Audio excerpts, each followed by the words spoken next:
달러가 약세인데도 불구하고 원달러 환율이 이렇게 높다는 얘기는 달러 한 장을 바꾸는 데 있어서 1,500원에 가까운 돈을 줘야만 바꾸는 상황이니까 이것은 원화 약세로 정의하는 게 좋겠습니다. 달러 가치도 떨어지고 있지만 원화 가치는 더 가파르게 떨어지고 있는 것이다. 그래서 원달러 환율이 이렇게 치솟는 것이다. 이렇게 진단할 수 있겠죠. 결과적으로는 유동성 공급 속도에 따라 달려있는 것이다. 25년 5월 이후로 한국은행은 기준금리를 계속 동결만 했어요. 그런데 중요한 것은 미국은 9월, 10월에 연이어 금리를 인하했습니다. 단순히 기준금리 격차만을 가지고 설명할 수는 없다. 그 밖에 다른 이유들로 설명을 해야 된다. 미국의 금리 인하 속도가 빠를까요? 한국의 금리 인하 속도가 빠를까요? 그러면 앞으로의 전망을 할 때는 누구의 금리 인하 속도가 더 빠를지를 질문을 던지고 답을 찾는다면 나름 환율을 전망하는 데 도움이 되겠죠. 그 부분을 지금부터 본격적으로 들어가 볼까 합니다.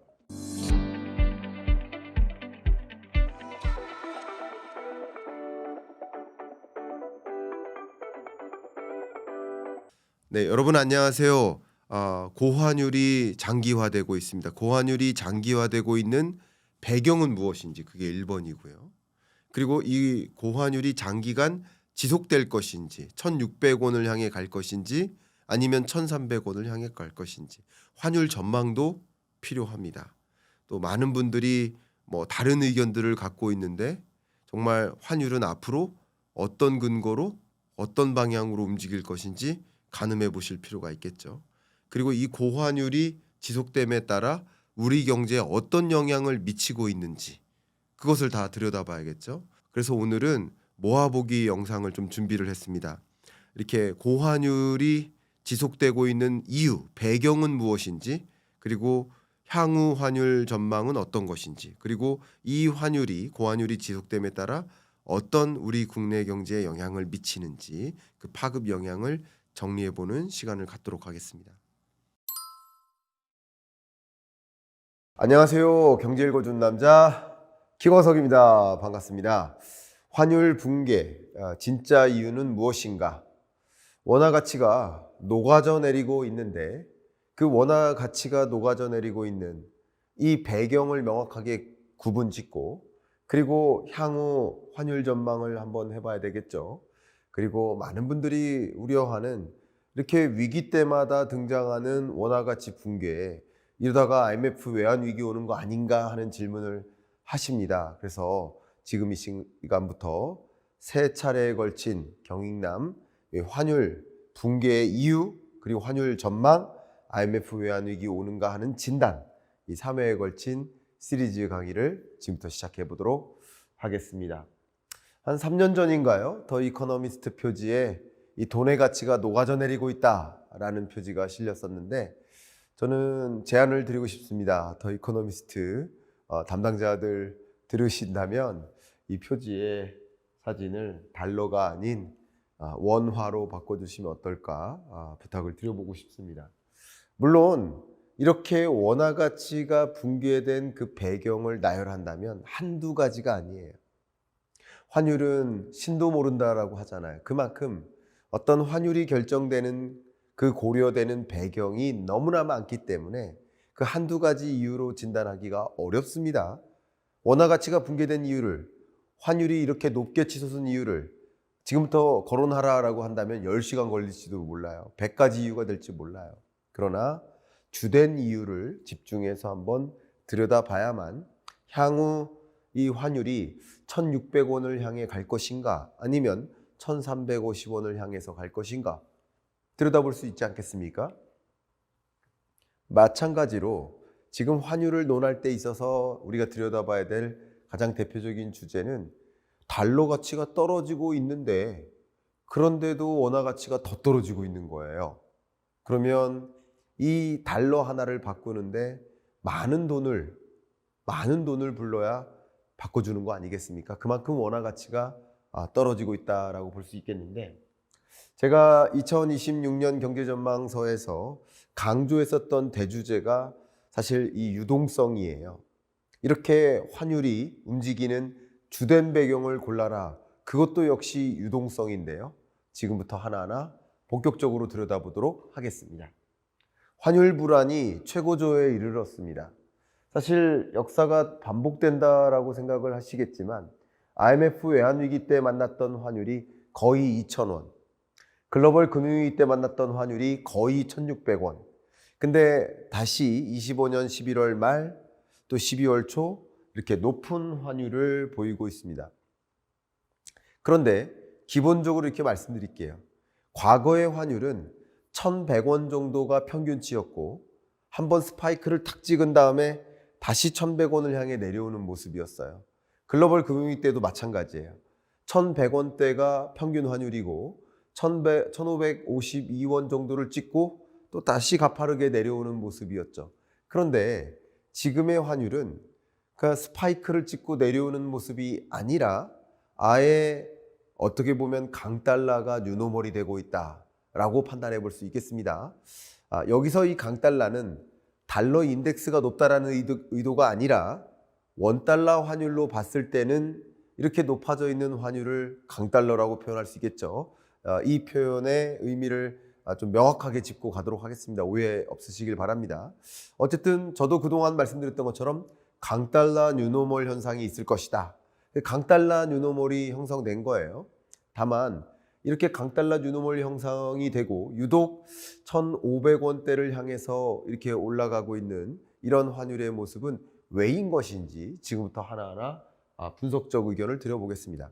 특히 방금 보여드렸던 환율은 원달러 환율이지만 한국 실질실효 환율 지수로 계산을 해보면 원화 가치가 IMF 외환위기와 금융위기 때 급락했었다가 다시 점진적으로 그 자리를 향해 가고 있다. 거의 금융위기 때에 거의 비슷해지고 있다. 이렇게 평가할 수 있겠어요. 그래서 이만큼 원화 가치가 떨어지고 있는 배경이 무엇인지에 집중을 해보면 어떨까 이런 생각을 해봅니다. 다시 한번 강조하겠습니다만 지금 이 원화 약세이냐 달러 강세이냐, 원화 약세인 거죠. 왜냐하면 달러는 강세 자체가 아니에요. 달러 인덱스가 100을 밑돌거나 100을 살짝 웃돌거나 왔다 갔다 하는 수준이에요. 달러는 강세 자체가 아닙니다. 그런데 달러가 약세인데도 불구하고 원달러 환율이 이렇게 높다는 얘기는 달러 한 장을 바꾸는 데 있어서 1,500원에 가까운 돈을 줘야만 바꾸는 상황이니까 이것은 원화 약세로 정의하는 게 좋겠습니다. 그러나 앞에 말씀드렸던 것처럼 누차 강조하겠습니다. 달러가 강세다라는 뜻은 아니지만 원달러 환율로 봤을 때는 강달러다라고 이렇게 정의를 해놓고 들어가 보도록 하겠습니다. 정말 이게 원화 약세인가를 다시 확인하기 위해서 보면 주요국 통화의 등락률을 보세요. 유독 원화 가치가 많이 떨어지지 않았습니까? 세계 주요국 실질실효 환율 지수로 봐도 한국이 거의 끝에서 3등이에요. 그만큼 우리 원화 가치가 많이 떨어져 있다. 유독 많이 떨어져 있다. 이렇게 판단해 볼 수 있겠고, 그러면 지금부터 원화 약세의 그 구체적인 배경을 한번 들여다 볼 텐데요. 앞서 말씀드렸던 것처럼 원화 약세가 야기된 배경은 상대적으로 달러가 강해질 때 나타나기도 하고요. 상대적으로 달러가 강해지는 이유는 달러 때문만이 아니라 일본 엔화가 극단적인 약세화가 되면 달러가 강세가 되는 거예요. 유럽 재정 위기와 같은 그런 불확실성 이런 것들이 고조되면 상대적으로 달러 선호 현상이 생기는 거예요. 그런 것들이 역시 원화를 상대적으로 약화시키는 국제적인 요인도 있을 겁니다. 근데 그거 외에도 국내 요인들에도 한미 금리 차가 이게 이렇게 높은데 이게 원화 약세를 피할 수가 있느냐. 적자 예산을 들여가면서 어마어마하게 확장 재정을 편성한다. 또 적자 예산이 2019년부터 지속되고 있어요. 미국에 대한 투자가 3,500억 달러가 단행돼야 됩니다. 또 많은 기업들이 해외 FDI를 추진해야 됩니다. 계속 달러가 나가는 거예요. 수출 기업이 환전을 안 해요. 정작 돈을 많이 벌고 있는 강달러 국면에서 돈을 많이 벌고 있는 대기업들은 이 강달러가 좋죠. 자동차 수출하고 반도체 수출하는데 같은 수출을 하는데도 더 많은 돈을 벌어들이는 거잖아요. 좋죠. 근데 누가 힘든 거예요? 중소기업이 힘든 거예요. 소상공인이 힘든 거예요. 서민이 힘든 거예요. 국제 유가가 안정적이거든요. 근데 우리 주유비는 굉장히 높게 고공행진하고 있잖아요. 왜 그래요? 이게 환율 때문이에요. 많은 중소기업 대표님들을 뵈면 정말 죽을 맛이다. 1,600원 가면 정말 죽는다. 그런 말씀 하세요. 왜냐하면 같은 목재를 사오는 수입업체 중소기업이 같은 목재에 대해서 더 많은 돈을 지불해야 돼요. 그런데 지금 목재를 사와서 공급해야 되는데 공급 대상이 대기업인데 대기업들은 그렇게 가격 높게 잡으면 못 산대요. 근데 못 사든 안 팔든 상관없이 가격을 안 올릴 수가 없다. 안 팔려도 좋다. 가격을 안 올리고는 팔 수가 없다. 이렇게 힘든 겁니다. 그리고 역시 대기업들은 수출하고 벌어들이는 돈을 그냥 환전을 보류해요. 원화로 안 바꿔요. 계속 그냥 달러를 그 자리에 놔두고 있는 거예요. 이런 것들이 또 역시 원화 약세의 배경이 되고 있는데 또 서학개미들도 대미 투자를 많이 하고 있고 국민연금도 계속 해외 주식 비중을 늘려나가고 이런 것들이 전반적인 배경이 될 겁니다. 그러나 이 수많은 배경들을 하나하나 제가 분석하기보단 집중해서 몇 가지 요인에 한번 포커스를 맞춰보겠습니다. 거두절미하고요. 결국은 이 환율이라는 것은 유동성에 따라 달려있다. 미국도 유동성을 폭발적으로 공급하고 있습니다. 지금이 유동성 장세다라고 말씀을 여러 차례 드렸죠. 아까 26년 경제전망서 보여드렸지만 그 경제전망서에서도 올해를 유동성 파티라고 표현을 했거든요. 올해 하반기 26년을 말이죠. 근데 미국의 M2 증가율이 4.8%예요. 우리나라 볼까요?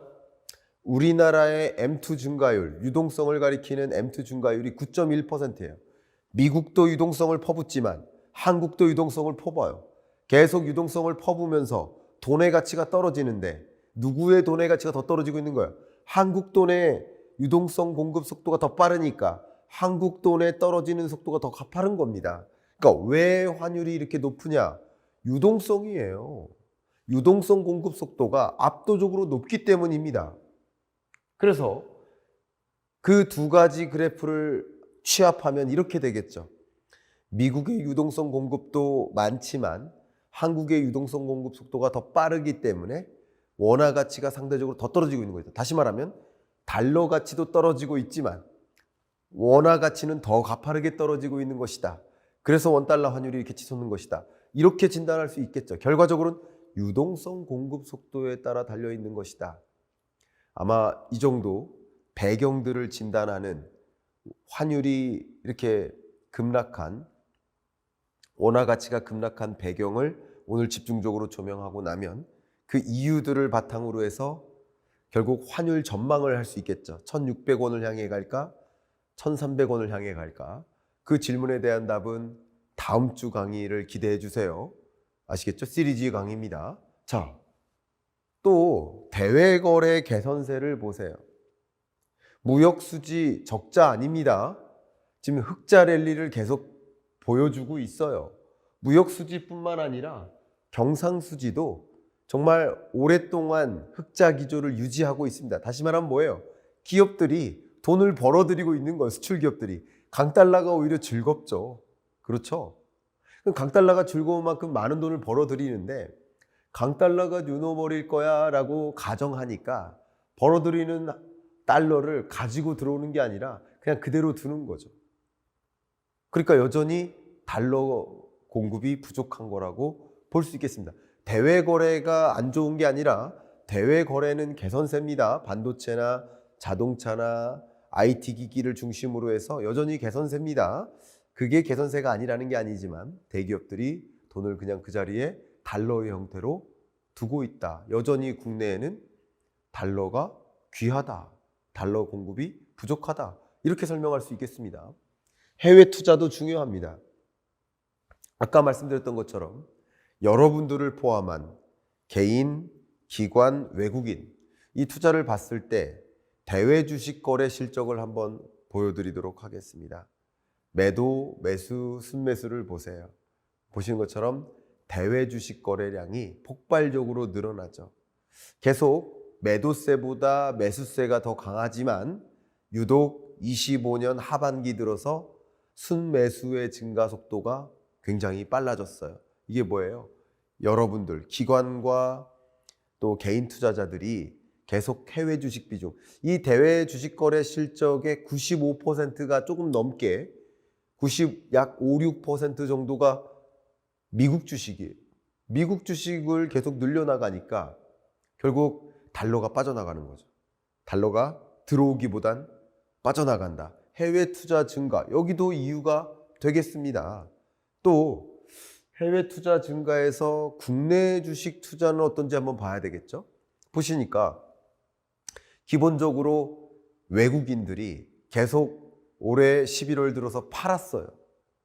보세요. 얼마나 많이 코스피 거래 실적이 얼마나 많이 빠져나갔습니까? 외국인들이 다 12조 7천억 원이나 매도한 겁니다. 그런데 개인은 순매수를 했죠. 외국인이 파는 걸 개인이 받아준 거예요. 그런데 중요한 거, 기관 투자자는 어때요? 25년 7월, 8월, 9월, 10월, 11월 계속 팔고만 있죠. 순매도가 일어나고 있습니다. 그러니까 정리를 해본다면 이 기관 안에 국민연금이 들어가겠죠. 기관이 계속 코스피를 파는 거예요. 뭐 국민연금이 팔았다는 게 아니라 전체 국민연금을 포함한 이 기관 사이드에서 코스피를 파는 거예요. 코스피를 팔고 해외 주식을 늘리는 거예요. 그러니까 달러가 계속 나가는 거죠. 달러가 들어오기보다는. 그러니까 외국인이 코스피를 팔고 있다, 순매도하고 있다, 달러가 안 들어오고 있는 거고, 그리고 국내 주식 투자자들, 기관 투자자가 해외 주식을 늘리고 있다. 역시 돈이 빠져나가기만 하는 것이죠. 그런 것들, 해외 투자 증가, 이것도 역시 지금의 원화 가치의 붕괴를 결정짓는 것이죠. 달러가 귀해지는 것입니다. 자, 그런데 이제 이 중에서 국민연금에 집중해 보겠습니다. 제가 국민연금은 국민연금 법에 따라야 된다. 한국은행은 한국은행 법에 따라야 된다. 한국은행의 설립 목적이 뭐예요? 물가 안정을 위해 설립한 거예요. 물가 안정이라는 사명을 가지고 한국은행이 생겨난 거예요. 국민연금은 왜 있는 거예요? 한번 저랑 같이 읽어보실까요? 국민연금, 자, 국민연금이요.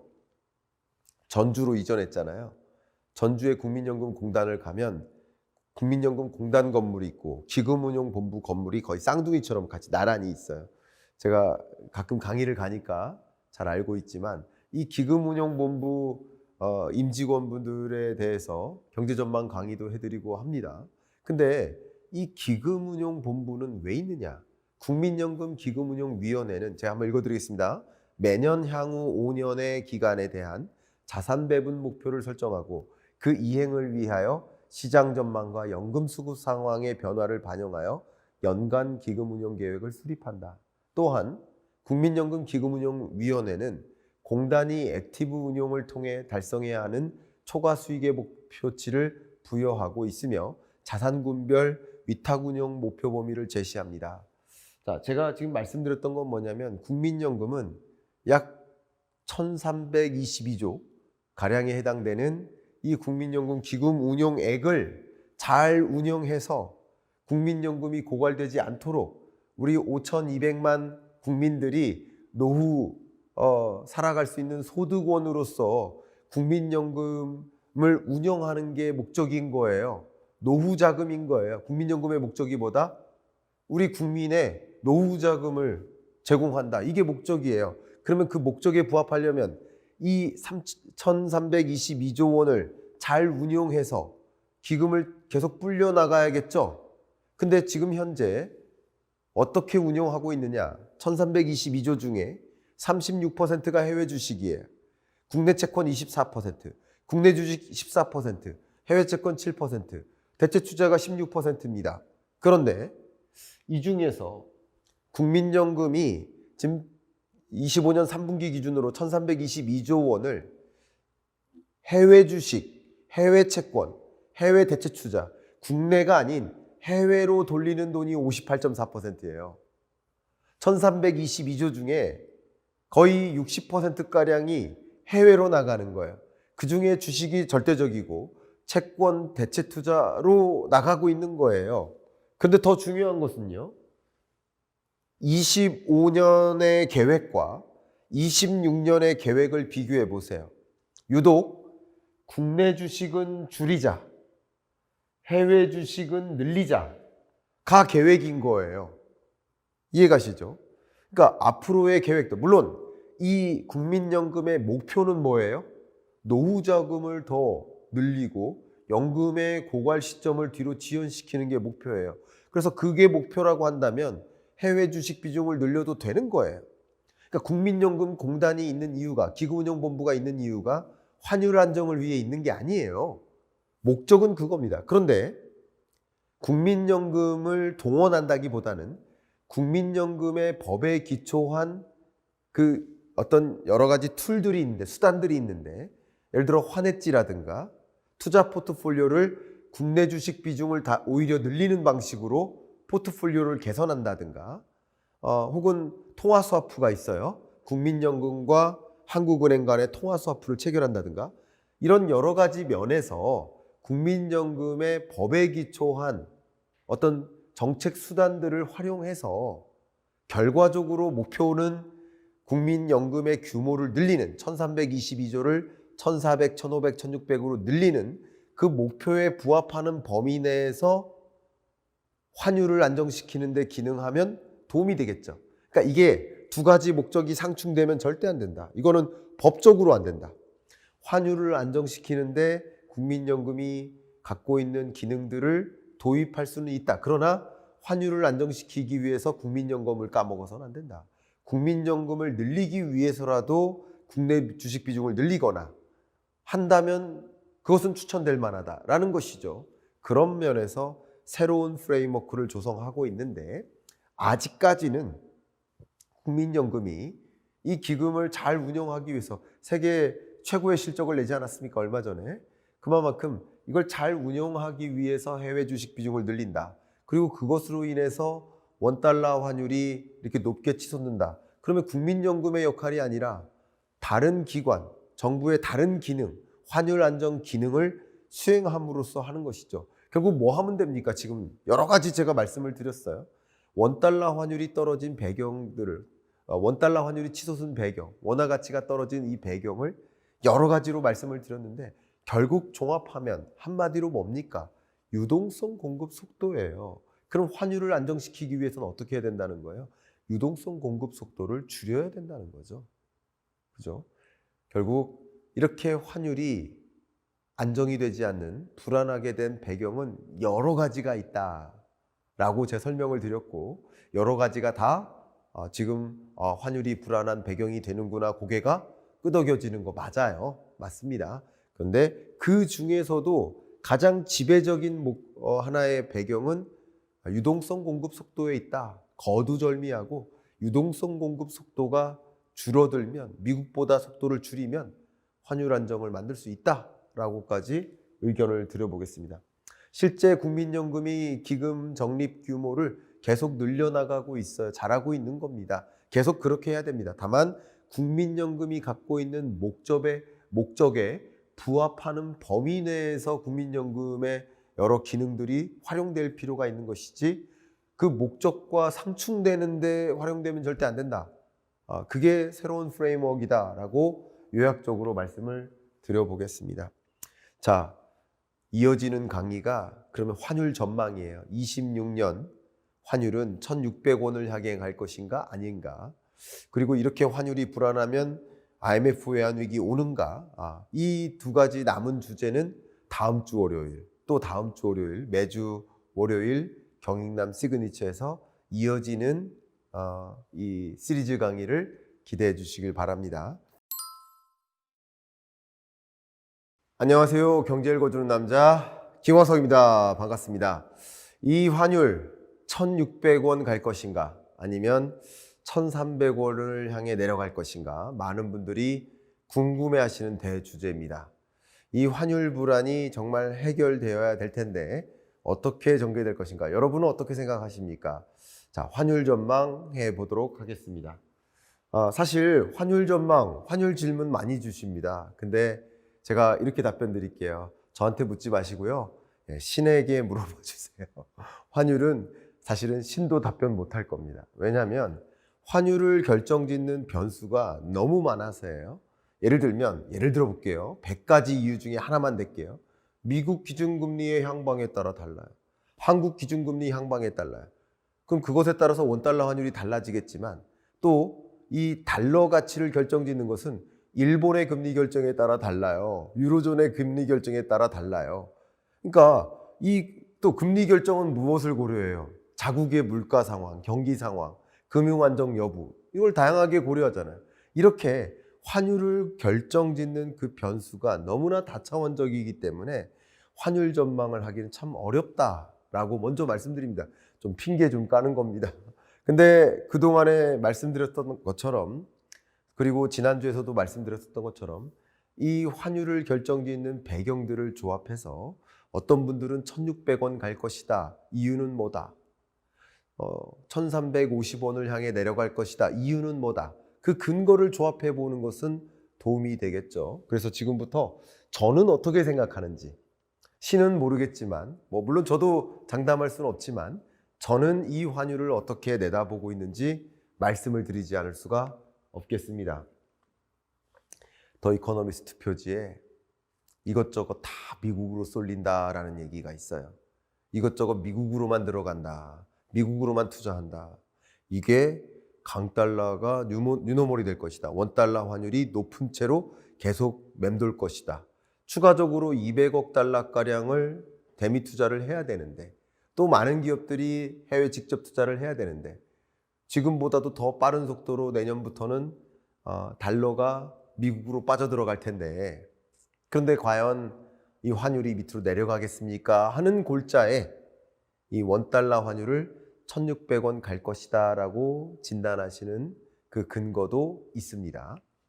그런데 트럼프 대통령은 향후 이 원화 가치를 혹은 달러 가치를 어떤 흐름으로 만들고 싶어 할까? 그것도 중요하지 않겠어요? 근데 트럼프 대통령은 이미 미 백악관의 미란 보고서를 통해서 여러분 목격하셨겠지만 달러 가치를 절하시키는 게 그걸 더 선호하고 원화 약세를 좋아하지 않는다라는 것이 이미 여러분께 공유되지 않았습니까? 그러면 트럼프의 힘을 생각해 보면 트럼프 대통령이 이끌어갈 여러 정책들, 환율 정책들, 또 이런 환율 모니터링, 이런 것들을 또 생각해 보면 달러 약세로 끌고 오지 않을까라는 생각을 또 해볼 수가 있어요. 뭐가 맞을까요? 트럼프 대통령의 여러 생각 중에는 2025년에는 관세 전쟁을 집중해서 소기의 목적을 달성하죠. 대미 투자를 이끄는 겁니다. 그러면 26년에는 무엇이 전개될까? 누구예요? 네, 스티븐 마이런입니다. 미란 보고서에 따르면 이 환율을 어떤 식으로 이끌어갈까? 미국에게 유리하게 끌어가겠죠. 근데 미국은 이제 달러 가치를 더 약세화함으로써 미국에서 제조하고 미국에서 수출하기 더 좋은 조건을 만들고자 하는 것이다. 이게 미란 보고서에 담겨 있는 핵심 메시지 아니겠습니까? 저도 26년 경제전망서를 내면서 2026년은 유동성 파티가 있을 것이다. 그 유동성 파티 중에 종종 유동성 함정과 같은 일들이 있는데, 그 유동성 함정과 같은 일들이 있을 때마다 한 번씩 조정을 경험할 수 있다. 특히 제2의 플라자 합의, 이게 뭐냐면 플라자 합의가 또 반복된다는 뜻이 아니라 그때의 플라자 합의랑은 다른 방식의 환율 협상이라든가 또 환율 정책들, 환율 전쟁이 또 다른 방식으로 전개될 여지가 있다라고 의견을 드리고 있는 것이거든요. 그러면 이 책의 기초에서 지금 환율 전망을 지금 여러분께 드려보도록 하겠습니다. 일단 지금은 강달러 뉴노멀입니다. 제가 이미 1년, 2년 전부터 강달러 뉴노멀이 될 것이다. 이 말씀은 달러 가치가 약세로 떨어질 것이다, 아니다, 이걸 논한 게 아니라 원달러 환율을 놓고 봤을 때, 되셨죠? 원달러 환율을 가정한다면 강달러가 뉴노멀이 될 것이다. 쉽게 말하면 과거의 노멀 평균 환율은 1,100원이었을지 모르지만 이제 미래의 평균 환율은 약 1,300원을 넘어설 것이다. 그러니까 떨어져도 1,300원, 올라가면 그 이상 1,300원 이상에서 맴돌 것이다. 강달러 뉴노멀을 전망했고 지금도 그 스탠스는 변함이 없습니다. 다만 지금 약 1,450원대 이상의 환율에서 여기서 1,600원을 향해 갈 것인가 1,300원을 향해 갈 것인가, 이건 다른 주제죠. 그러니까 이렇게 올라가는 것은 달러의 강세화, 이렇게 내려가는 것은 달러의 약세화라고 볼 수 있는데, 저는 그 둘 중에 어떻게 전망을 하는지를 의견을 드려야 되겠죠. 그리고 이 강달러 뉴노멀을 만든 배경이 무엇일까? 많은 분들이 소위 이 금리차다, 금리차가 이렇게 넘게 오랫동안 벌어진 적이 없었다, 이런 말씀을 좀 하십니다. 그런데 여러분 한번 보세요. 2017년, 18년, 19년, 20년 연초까지만 해도 이미 미국의 기준금리가 한국의 기준금리보다 높았었어요. 그러면 이때 원달러 환율이 치솟았을까? 그건 아니거든요. 단순히 금리차만 가지고는 판단하기가 어렵다. 물론 다시 한번 강조하지만 이 한미 간의 기준금리 격차가 달러 환율, 원달러 환율을 높게 만드는 데는 기여하겠죠. 그 영향을 미칩니다. 다만 한미 기준금리 격차가 유일한 이유는 절대 아닌 것이다 라는 말씀을 드려보고자 하는 거예요. 특히 말이죠, 25년 5월 이후로 한국은행은 기준금리를 계속 동결만 했어요. 25년 5월 이후로 2.5%의 기준금리를 계속 유지만 했습니다. 그런데 중요한 것은 미국은 9월, 10월에 연이어 금리를 인하했습니다. 다시 정리한다면 25년 하반기에는 한미 간의 기준금리 격차가 분명 좁혀져 왔는데, 그런데 왜 하반기로 올수록 강달러가 나오는 겁니까? 설명이 안 되잖아요. 단순히 기준금리 격차만을 가지고 설명할 수는 없다. 그 밖에 다른 이유들로 설명을 해야 된다. 그리고 무조건 금리 격차가 벌어진다고 원달러 환율이 높아지는 건 아니다. 17, 18, 19, 20년에도 아니었기 때문이다. 다시 한번 이 부분은 강조합니다. 그래서 강달러 뉴노멀로 일단은 전망을 하고 있고요. 이 기준금리 격차가 높고 역대 최대치죠, 2%포인트. 그리고 이 벌어진 역전된 채 지속되는 기간도 이보다 길어진 적은 없으니까 소위 말하는 캐리 트레이드, 원화를 버리고 달러를 갖는 캐리 트레이드 현상이 강달러를 만드는 데 기여할 겁니다. 저도 그렇게 생각합니다. 그러나 그게 유일한 이유는 아니다 라고 말씀을 드리고, 그러면 또 한 가지 중요한 거 포인트 말씀드릴게요. 지금까지 강달러 뉴노멀을 만든 게 한미 기준금리 격차였다면 앞으로 미국의 금리 인하 속도가 어떨까? 질문 던져보세요. 앞으로 한국의 기준금리 인하 속도가 어떨까? 질문에 한번 답변을 해보세요. 자, 그러면 지금까지는 어쩌면 한국의 금리 인하 속도가 더 빨랐을지 모르지만 지금부터 25년 12월부터 혹은 2026년부터 약 11월까지 약 1년여 동안에는 미국의 금리 인하 속도가 빠를까요? 한국의 금리 인하 속도가 빠를까요? 그러면 앞으로의 전망을 할 때는 누구의 금리 인하 속도가 더 빠를지를 질문을 던지고 답을 찾은다면 나름 환율을 전망하는 데 도움이 되겠죠. 그 부분을 지금부터 본격적으로 들어가 볼까 합니다. 일단 원화 약세를 전망하시는 분들, 1,600원 정도 기록할 거야 라고 전망하시는 분들의 주된 근거는 우리 한국이 미국에 2천억 달러 투자해야 되지 않느냐, 매년 대략 200억 달러씩 투자를 해야 되고 또 민간 기업들도 직접 미국에 투자해야 되지 않느냐, 그 밖에도 미국 LNG 사줘야지, 미국 보잉기 사줘야지, 이것저것 다 달러 나갈 일만 있다, 지금보다 더 많은 달러의 이동이 있지 않겠느냐, 이게 원화 약세 전망의 근거입니다. 1번. 근거 있죠. 2번. 향후 한미 간의 거시경제 건전성의 격차도 봐라. 왜냐하면 돈은 그 나라의 거시경제 건전성을 보여줍니다. 돈의 가치가 높다는 것은 그 나라가 탄탄하다는 뜻이에요. 근데 IMF의 경제전망 보고서에 기초해서 말씀드리면 미국은 25년, 26년 2.0, 2.1% 성장할 것으로 전망이 되고 한국은 보시는 것처럼 2025, 26년 0.9, 1.8% 성장할 것으로 전망돼요. 그러니까 올해나 내년이나 내후년까지도 한국의 거시경제의 성장성보다 미국 경제의 거시경제의 건전성이 괜찮다. 이게 돈의 가치를 또 결정지니까 아무래도 1,600원을 향해 갈 여지는 더 많다라는 이 원화 약세 전망, 1,600원 전망의 근거가 이런 것들이라고 종합해 볼 수 있겠습니다. 이 부분이 전혀 틀리다는 건 아니에요. 이게 강달러를 계속 유지케 만든다라고 봅니다. 그러나 저의 지금부터의 의견, 본격적인 의견은 앞에 말씀드렸던 이 첫 번째 배경이죠. 이것은 어쩌면 외환시장은 선행성이 있기 때문에 주식시장도 선행성이 있는 것처럼 이런 일들이 일어날 거야 라는 것을 가정하고 먼저 선반영된 환율이 지금의 1400 후반대의 환율인 것이다. 이 부분 먼저 강조하고요. 이건 선행적으로 이미 반영된 것이다 라고 저는 판단을 하고 있고요.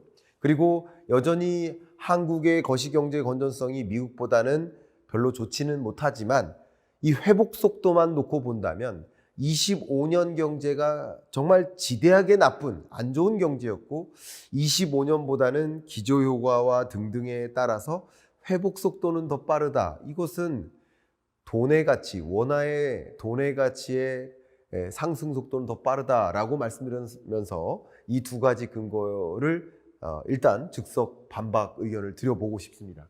자, 실제 장기적으로도 한국이 이렇게 저성장 고착화되지 않았느냐라는 그 주장을 많이 하시는데 맞습니다. 그러나 올해와 내년의 성장률을 놓고 본다면 미국의 성장 속도, 회복 속도보다 한국의 성장 속도, 회복 속도가 더 빠른 건 사실이니까 현재 전망치에 기초해서 본다면 원화 약세 전망을 저는 근거를 두고 싶지 않습니다. 전망하시는 분들 옆에 계시면 토론하면 더 재밌을 것 같네요. 자, 그러면 이제 본격적으로 원화 강세 전망의 근거, 원화 강세라는 말이 좀 어불성설일 수 있겠습니다만 정정해서 말씀을 드린다면 달러의 약세화, 달러 강세 1,300원 이상에서 맴도는 거예요.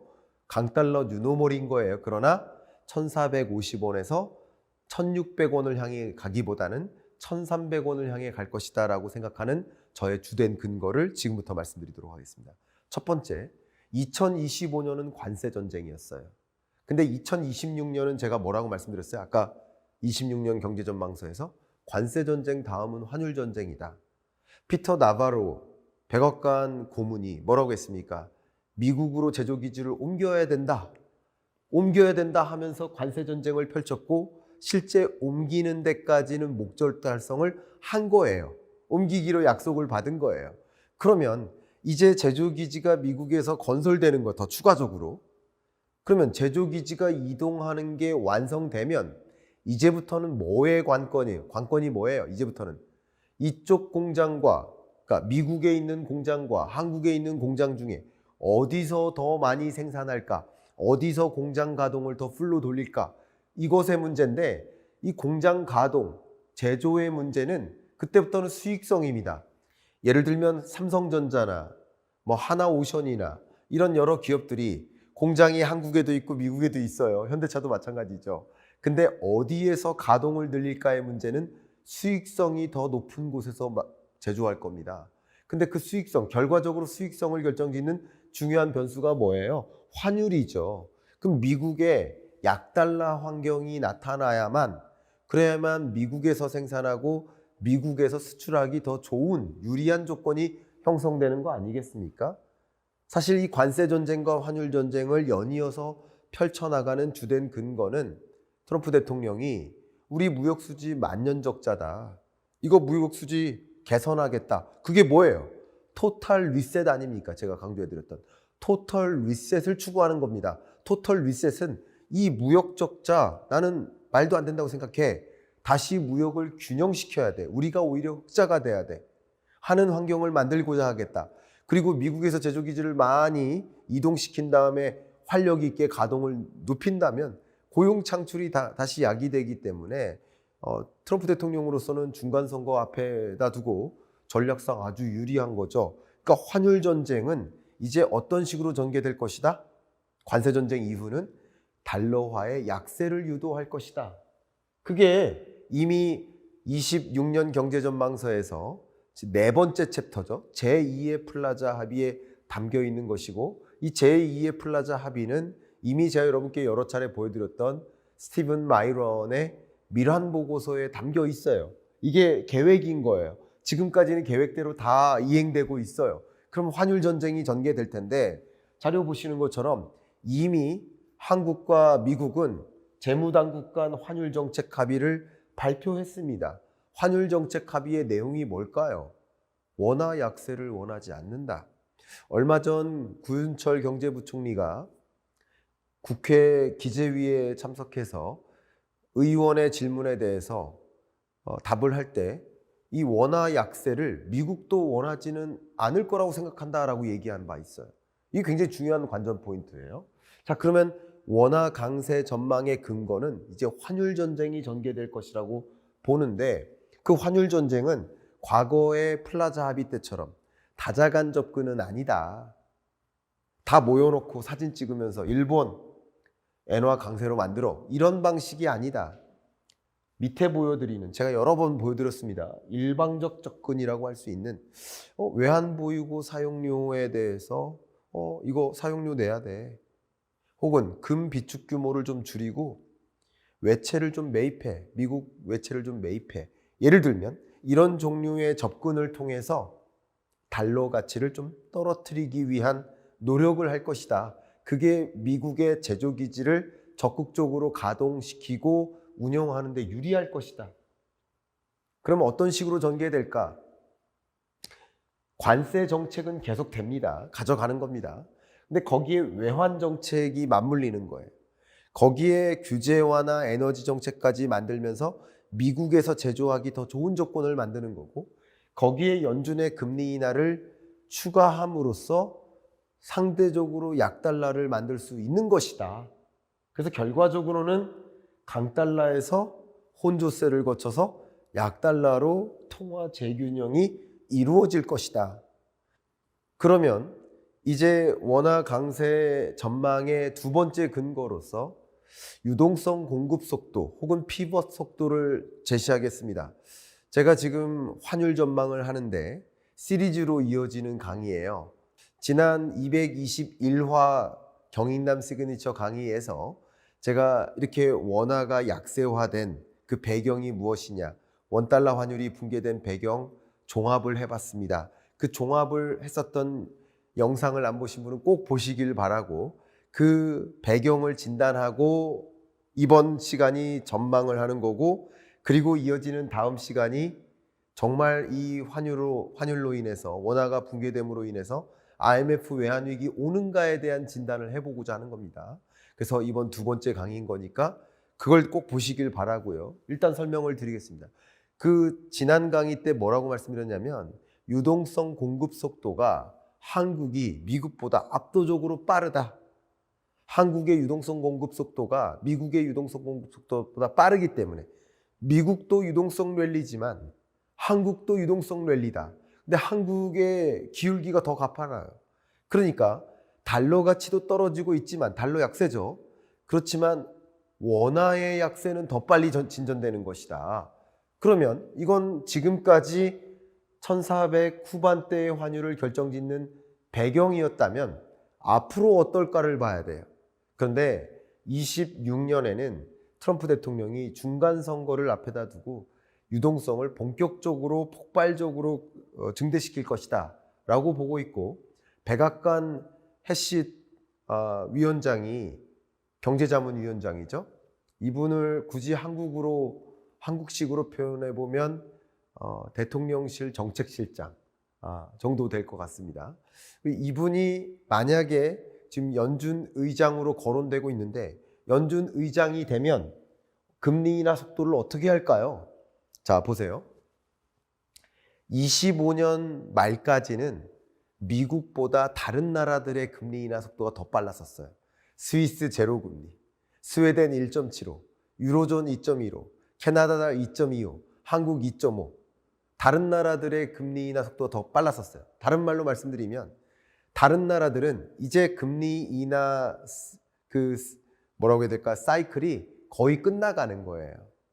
그러면 이 낮은 금리를 유지하거나 내려봐야 한 번 정도 더 내리는 그 정도 수준일 겁니다. 한국도 마찬가지예요. 내려봐야 두 번 정도, 26년 내에 천천히, 매우 천천히, 예를 들어서 상반기에 한 번, 하반기에 한 번, 이런 식으로 매우 천천히 신중하게 두 번 정도 인하할 수도 있고 인하가 없을 수도 있고 한 번 인하할 수도 있는 거예요. 근데 미국은요, 이 4.0%의 기준금리에서 금리 인하를 3%나 2.5%까지 만들어 나갈 겁니다. 그럼 앞으로의 금리 인하 속도는 누가 더 빨라요? 미국이 빨라요. 유동성 공급 속도도 미국이 더 빨라질 것입니다. 이게 바로 원화 강세가 전개될 것이다. 1,300원대를 향해 내려갈 것이다 라고 보고 있는 제 주된 근거입니다. 실제 달러 인덱스를 좀 보시면 달러 가치를 결정짓는 그 변수가 달러 그 자체도 있지만 나머지 기축통화국들과의 교환 비율이에요. 그러면 지금까지는 달러가 예를 들어서 100 수준이었는데 나머지 기축통화국들이 적극적으로 금리를 인하하면서 나름의 달러 강세였던 거예요. 나름의 100 정도의.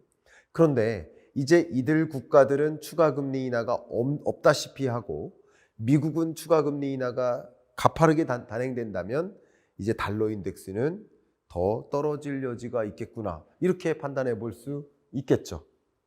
또 원화 강세를 전망하는 또 주된 근거 하나가 이어지는 이야기지만 12월 1일부로 양적 긴축을 종료하지 않았습니까? 그 양적 긴축을 종료한다는 얘기는 이 수도꼭지를 잠그던, 그 완전히 꼭 잠그던 이것을 멈추고 이제는 수도꼭지를 풀을 준비를 한다라는 뜻이에요. 양적 긴축의 종료만으로도 유동성 공급의 효과가 있습니다. 보시면 그동안에 미국은 양적 긴축을 해왔어요. 24, 25년. 그리고 두 번째 보시면 MBS를 기준으로 양적 긴축이 있었어요. 그러니까 유동성 공급 속도가 빠르지 않았던 거예요. 유동성을 흡수하는 일도 있고 공급하는 일도 있는데 흡수하는 일 때문에 공급 속도가 빠르지 않았었던 거예요. 다시 정리한다면 히터도 틀고 에어컨도 튼 거예요. 근데 만약에 에어컨을 끄면 더 빨리 뜨거워지겠죠. 바로 그런 겁니다.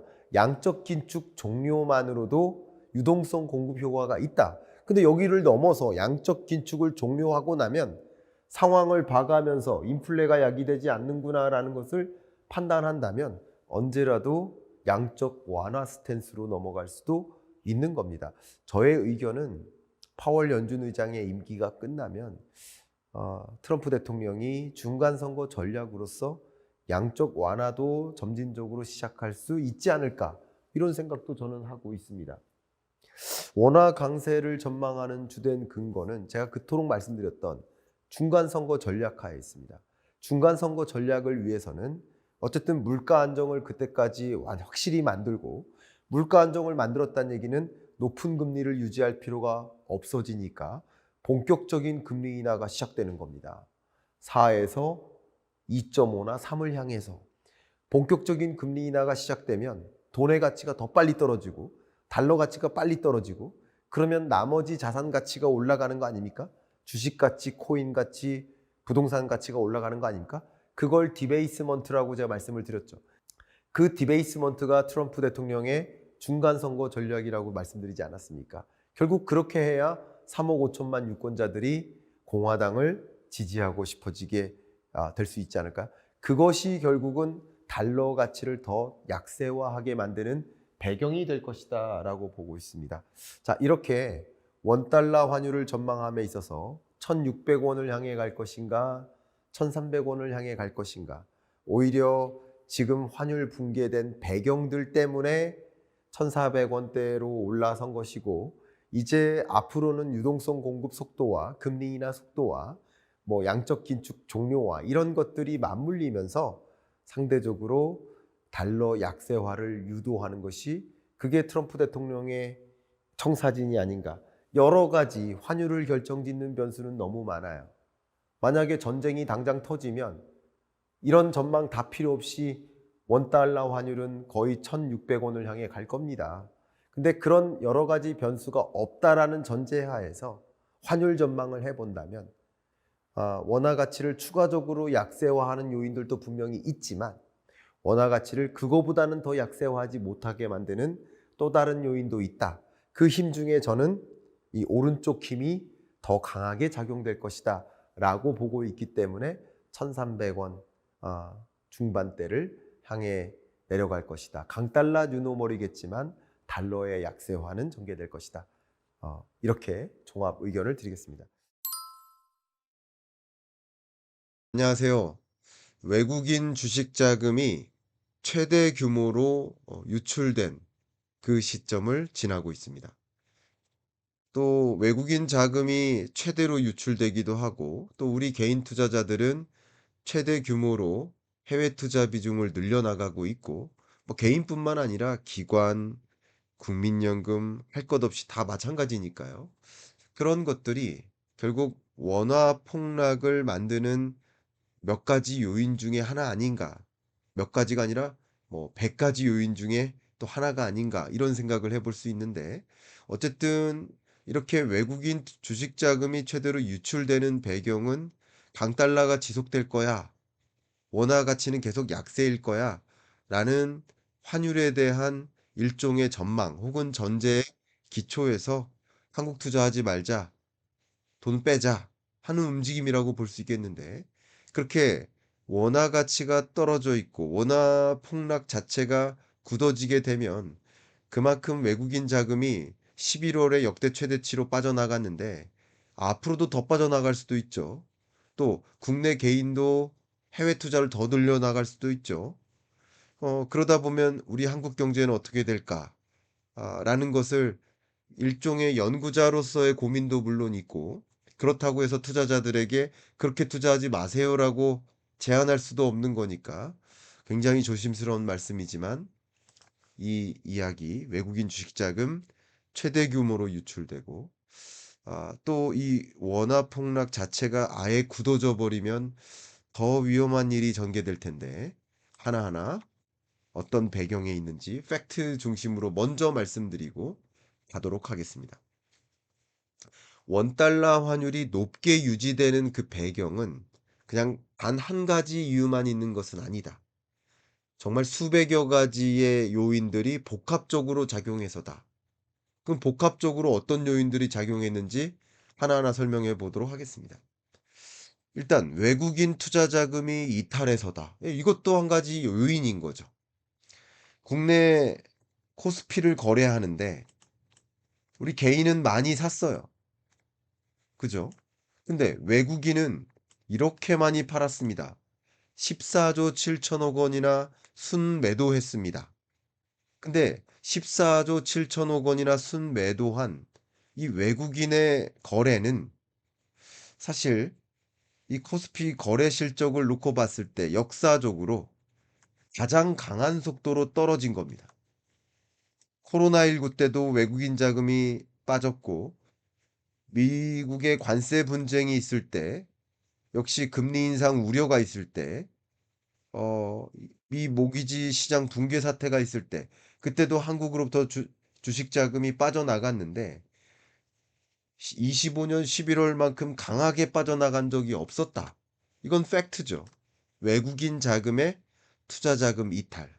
그러면 외국인 자금의 투자 자금 이탈은 그만큼 주가를 떨어뜨리고 국내 투자 자금이 줄어들고 그리고 그것이 또 하나의 원화를 회피하는 현상이니까 이 원화 가치를 떨어뜨리는 요인, 고환율을 유지하게 만드는 요인이 될 것입니다. 또 두 번째, 지금 현안이 되고 있는 개인의 해외 투자 어떻게 될까? 예, 그것도 사실 여러 가지 이유 중에 하나로고는 설명할 수 있어요. 자, 탓하고자 하는 것은 아닙니다. 제 구체적인 저의 의견은 조금 이따 드리도록 하겠습니다. 대외 주식 거래 실적을 보면 해외 주식인 거예요. 이 해외 주식 거래액의 95%가 넘게 약 96%에 가깝게가 미국 주식이에요.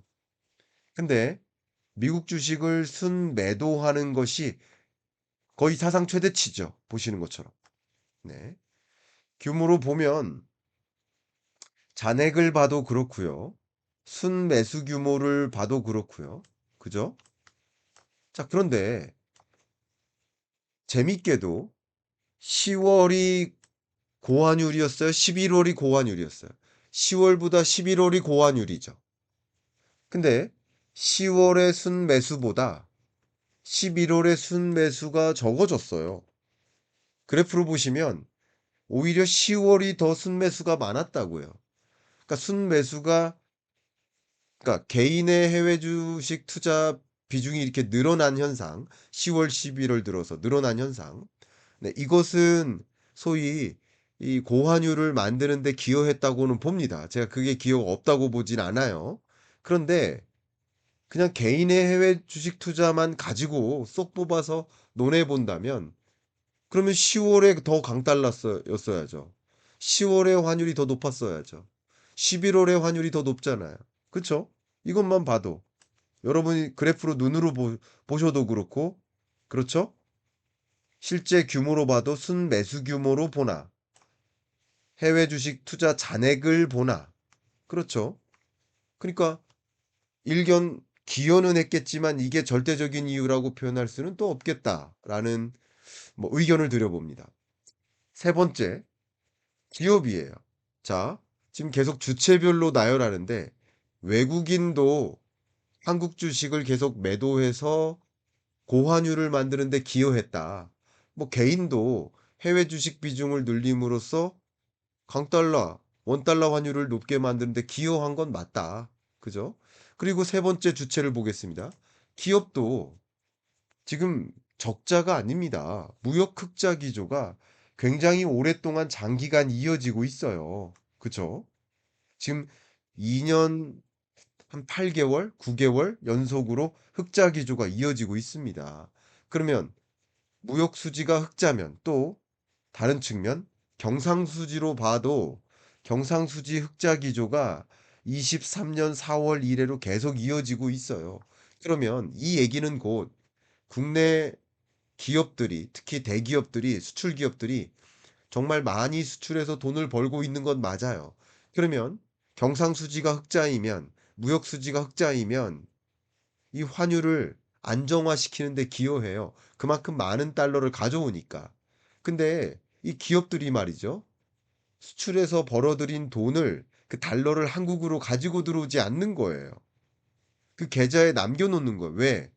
아무래도 이 강달러가 계속되지 않을까 하는 생각. 원달러 환율이 1450원 그 즈음에서 계속 유지되지 않을까 하는 그런 생각. 원화로 못 바꾸는 거죠. 그죠? 그것도 역시 지금의 고환율을 만드는데 기여했다라고 평가는 내려집니다. 자, 그다음 정부 사이드를 볼게요. 제가 외국인, 가계, 기업을 봤습니다. 정부 사이드를 이제 볼게요. 근데 정부 중에서도 공적 기금하면 가장 큰 게 국민연금이니까 국민연금도 기금 적립 규모가 132조 원까지 늘어났어요. 잘한 거죠. 잘한 거예요. 국민연금의 목적답게 우리의 노후자금, 국민의 노후자금을 더 키워놓는 게 목적이에요. 잘했어요. 근데 국민연금의 포트폴리오를 보면 25년 3분기 기준으로 36.8%가 해외 주식이에요. 국내 주식은 14%인데. 근데 이게 중요한 게 아니라 앞으로 어떻게 해 나가는가가 중요하죠. 이 자료 보시는 것처럼 25년 말 국내 주식 비중이 14.9, 그리고 26년 말 14.4로 국내 주식 비중을 줄여나갈 것으로 계획하고 있고, 또 해외 주식은 35.9에서 38.9로 늘려나갈 것을 계획하고 있어요. 근데 비단 25, 6년만 그런 게 아니라 대략 한 2020년부터 시작해서 국내 주식 비중은 줄여나가고 해외 주식 비중은 늘려나가는 게 국민연금의 일종의 포트폴리오 전략입니다. 자, 그런데 이제 잠깐 이 부분을 종합해서 의견을 드릴게요. 개인의 목적이 뭡니까? 가계의 목적이 뭡니까? 이윤 극대화입니다. 기업의 목적은 뭐예요? 이윤 극대화예요. 국민연금의 목적은 뭐예요? 예, 기금 운용 적립금의 극대화예요. 외국인의 목적은 뭡니까? 외국인도 역시 투자 수익 극대화예요. 저마다 자기의 이익을 극대화하는 데 초점을 두는 거예요. 이해 가셨죠? 그러니까 다시 정리한다면 외국인이 환율을 안정시켜야 될 목적에 있는 게 아니에요. 기업이 환율을 안정시키기 위해 노력할 아 경제 주체가 아니에요. 개인도 환율을 안정화시키기 위해 노력해야 될 주체는 아닌 겁니다, 엄격히 얘기해서. 국민연금도 마찬가지예요. 국민연금의 목적이 환율 안정이 아니에요. 그러니까 제가 드리고자 하는 얘기는 저마다 주체들은 주어진 여건 하에서 자기 돈 많이 벌기 위해서 혹은 국민연금은 이제 정부 사이드니까 국민연금 적립금을 늘려놓기 위해서 노력하는 거예요. 그게 정상인 겁니다. 그게 잘못된 건 아니라는 거예요. 근데 잘못된 건 아닙니다. 다만 그게 이 고환율을 야기하는데 이유는 된다는 거죠. 자, 그런데 한국은행 총재의 발언이 지금 도마 위에 올랐는데 이 고환율이 한미 금리 차 때문이 아니라 해외 주식 때문이다. 청년들이 해외 주식을 놓고 쿨하다라고 하면서 투자하고 있기 때문이다. 라는 종류로 이야기를 했어요. 자, 근데 원리 원칙대로 말씀드리면 한미 금리 차 때문이 아니라 한미 금리 차도 이유죠. 이유가 안 되는 건 아니에요. 그것도 이유예요. 그리고 청년들이 해외 주식 투자 비중을 늘리는 것도 이유예요. 근데 이 고환율이 해외 주식 투자 비중을 늘렸기 때문이다라고 얘기해서는 사실은 안 되는 거죠. 왜냐하면 한국은행의 목적이 세 가지: 물가 안정, 경기 안정, 금융 안정. 이 금융 안정 중에 일부가 외환 시장 안정이에요. 그러니까 환율을 안정시켜야 될 목적을 띈 기관은 한국은행이고 정부인 것이지 개인이 아닌 거예요. 기업이 아닌 거예요. 외국인이 아닌 거예요. 국민연금도 역시 아닌 거예요. 근데 그 원인을 제가 말씀드렸듯이 고환율이 야기된 배경인 건 맞지만 그리고 이것만 이유가 되는 게 아니에요. 그 밖에도 정말 많은 이유들이 있겠습니다. 제가 그 이유를 다 정리를 했죠. 환율 붕괴의 진짜 이유, 원화가 녹아내리고 있는 그 이유를 방금 그 경익남 시그니처 영상에서 다 정리를 했죠. 그런데 제가 지금 드리고자 하는 이 이야기는 첫 번째, 금리에 대한 이야기를 한번 해보겠습니다. 자, 먼저 한미 간의 금리 차가 벌어져서 가장 오랫동안 역전된 채 유지되고 있다. 이것은 고환율에 기여를 하죠. 아니라가 아니라 이유가 되기는 하죠. 이유가 전혀 안 된다는 건 아닙니다. 만약에 한국은행이 금리를 인상한다면 이 고환율 문제는 해결하는 데 도움은 되겠죠. 다만 그 고환율 문제만을 해결하기 위해서 금리 인상을 단행할 여건은 아닐 수도 있는 것이죠. 한국은행 입장에서 보면 그 부분도 공감은 됩니다. 자, 그런데 저는 어떤 생각까지 가지고 있냐면 한미 간의 금리가 역전된 것이 유일한 이유는 또 아니다. 다시 한번. 그러니까 완전히 틀린 표현은 아니다. 한국은행 총재의 발언이. 왜냐하면 2017년부터 2020년까지 약 4년 동안 한미 간의 기준금리가 역전된 적이 있어요. 이게 처음이 아닙니다. 가끔 어떤 연구자분들은 처음인 것처럼 이야기를 하는데 처음은 아닙니다. 역전된 적이 있어요. 근데 17, 18, 19, 20년 팬데믹 직전까지 그때보다 지금이 환율이 더 높잖아요. 그러니까 이게 오히려 유일한 이유라고 볼 수는 없는 거죠, 또. 또 한 번 한미 간의 금리 차로 보면 2% 포인트 차였었던 적이 있는데 이때보다 오히려 지금이 환율이 높잖아요. 지금은요. 여러분 엄밀히 얘기하면 25년 5월까지 한국은행은 금리를 인하했다가 계속 금리를 동결만 했거든요. 근데 25년 5월 이후로 미국은 9월, 10월 두 차례 금리 인하를 단행해서 한미 금리 차가 좁혀졌어요. 그쵸? 이렇게 좁혀졌어요. 그러니까 금리 격차가 2% 포인트였을 때보다 지금 좁혀져서 1.5% 포인트인데 지금이 더 고환율이다라는 것은 금리 차 때문만이라고 표현할 수도 없다. 그분은 저의 의견입니다. 금리 차 때문만이라고 볼 수는 없다. 여러 가지 근거가 있다. 그죠? 이게 첫 번째 역전 현상도 아니다. 역전 현상이 있었을 때 과거 보니까 오히려 그때보다 지금이 환율이 높기 때문에 역시 한미 간의 그 금리 차로만 놓고 본다면 오히려 좁혀지고 있는데 고환율이 야기되니까 이런 이유들을 본다면 금리 차 때문만은 아니다. 저도 그 부분은 이해가 갑니다. 그 다시 한번 이 표현을 다시 가볼게요. 금리 차가 아니라는 건 아니죠. 금리 차 때문만은 아닌 거죠. 엄격히 판단한 팩트 체크를 먼저 해볼게요. 근데 한국은행 총재로서 이런 발언이 적절한가에 대한 저의 의견을 드린다면 일단 제가 환율 붕괴의 진짜 이유는 뭐냐 이미 강조를 해드렸지만 미국의 유동성 공급 속도가 굉장히 빠른데 4.5% 속도입니다. 근데 우리나라가 더 빨라서다. 이 유동성엔 뭐가 있는가? 확장 재정도 유동성이에요. 통화량도 유동성이 한국은행 입장에서 정부도 목적 이유가 있는 거예요. 한국은행도 이유가 있는 거예요. 그죠? 지금 환율을 만드는데 기여를 했어요. 정부도 기여했고 소비 쿠폰도 유동성의 일부입니다. 그러니까 이 환율 강달러에 기여한 것이 한두 가지가 아닌데 마치 청년들이 해외 주식 투자했기 때문이다 라고만 이야기하는 것은 사실 상당히 중요한 책임 회피다. 청년들은 환율 안정을 위해 존재하는 것이 아닙니다.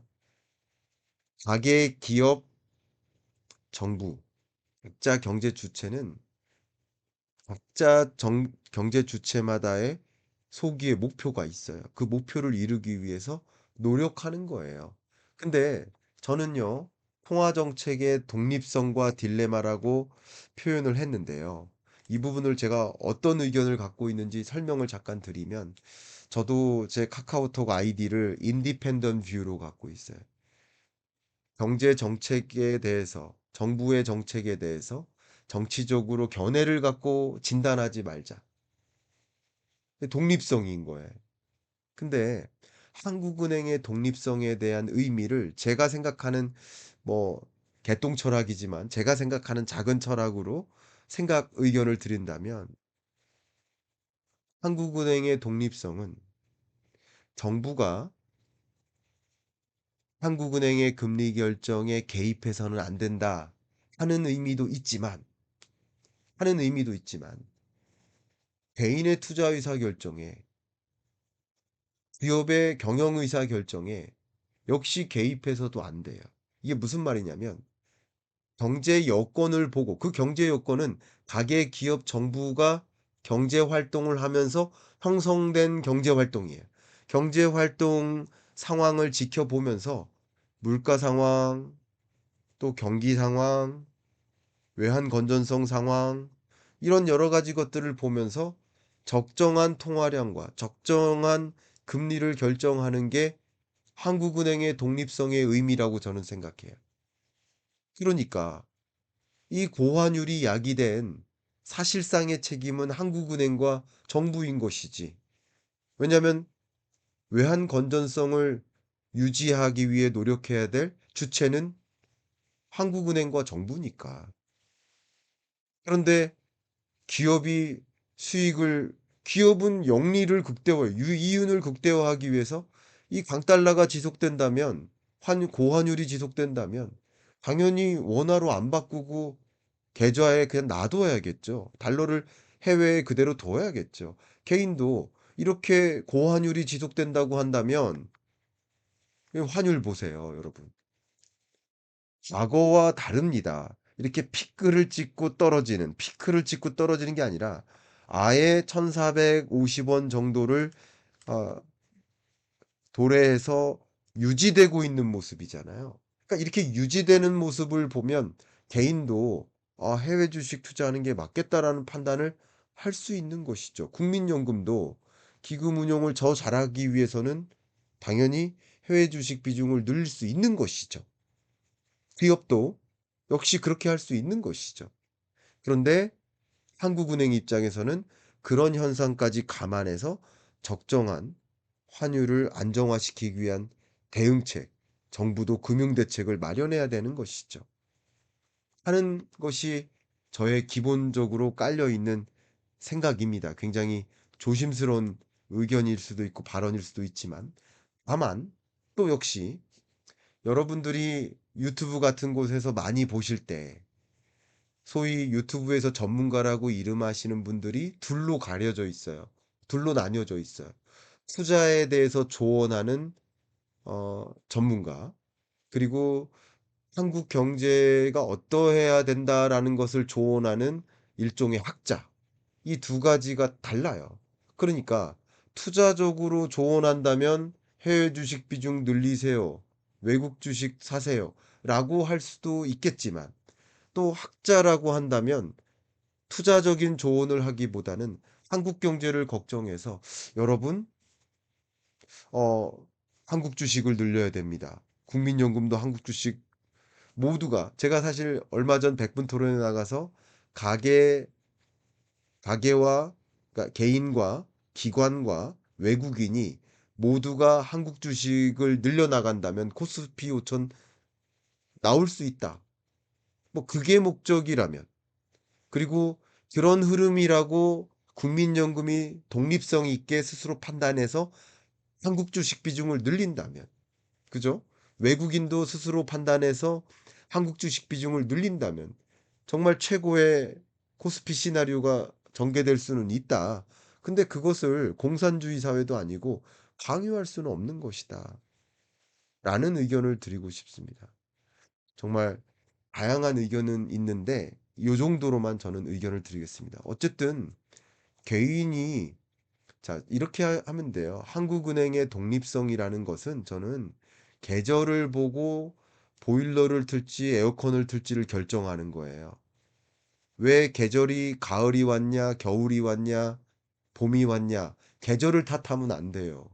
계절을 진단해서 적정한 온풍기와 냉풍기를 이용해서 온도를 맞출 수 있는 거예요.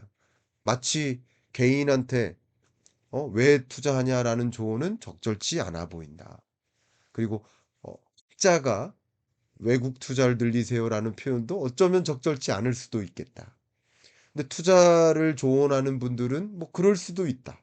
뭐 저는 그렇게 생각을 합니다.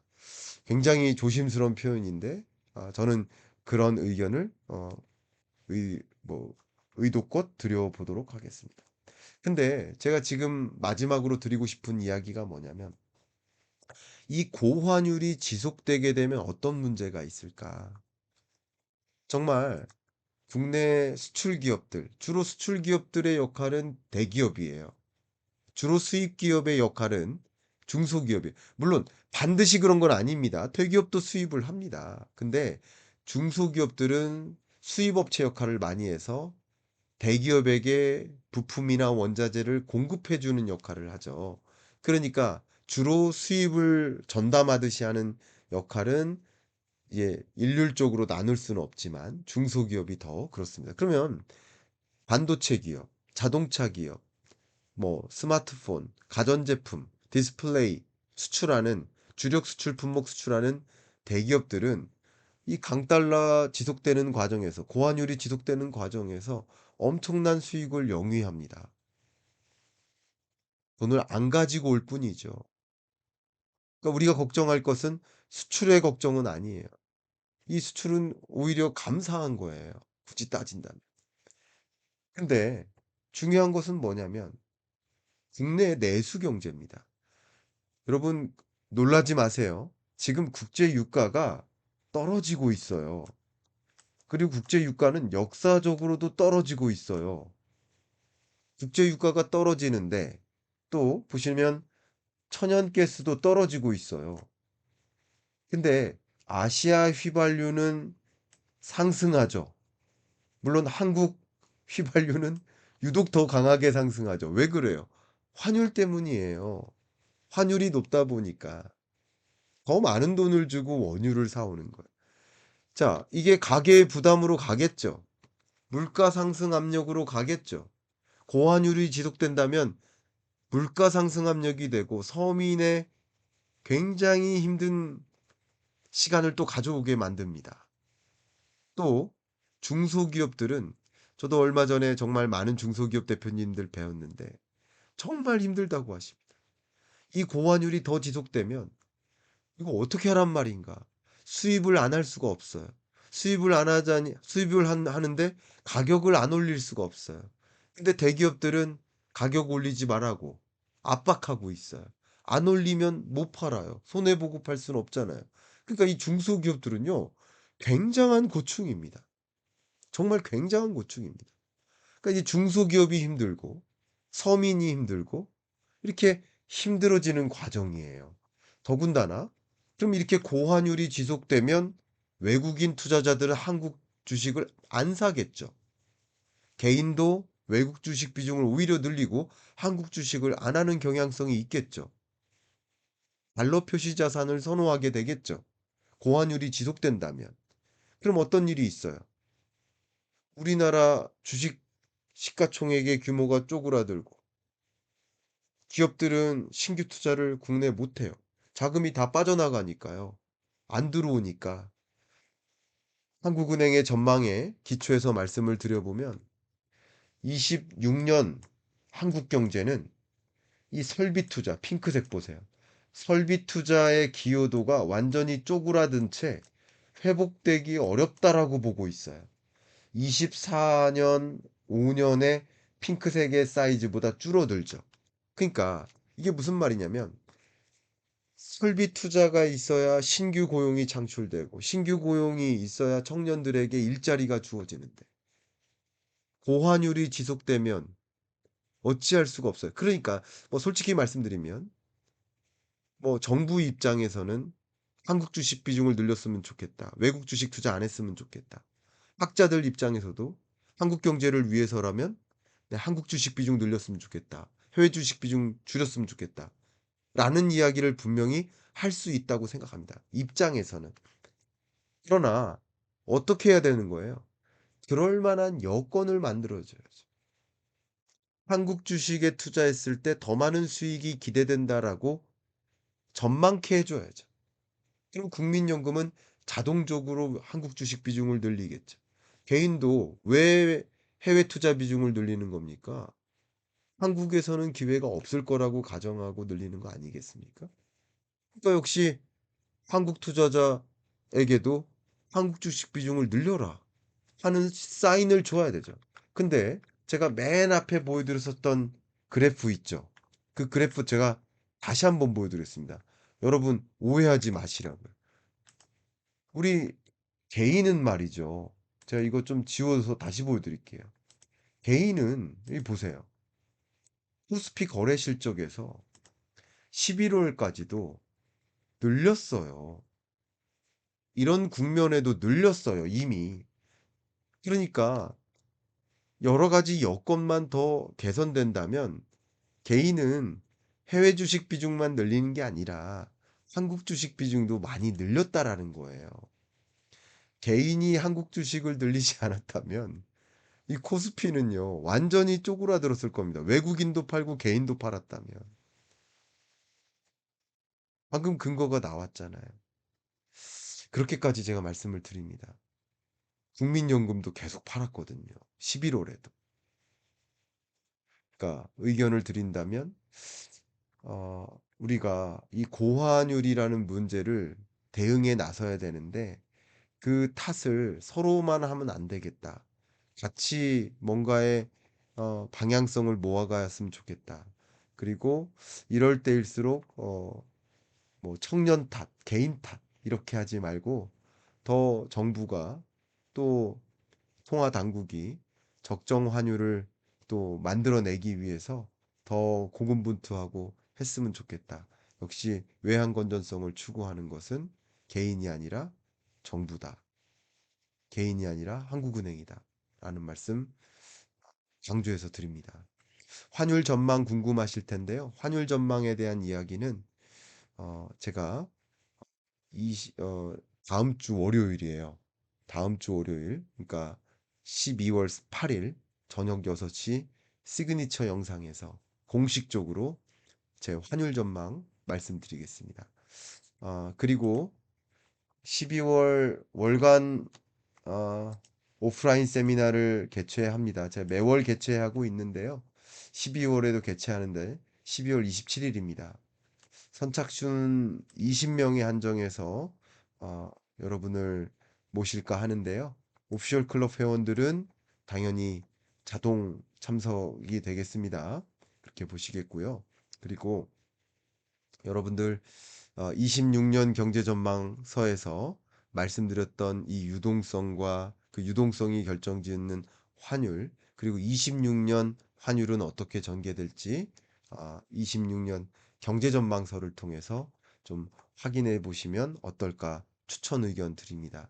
이렇게 추천 의견까지 드리면서 녹화 마무리하고 라이브로 이어서 강의하도록 하겠습니다. 감사합니다.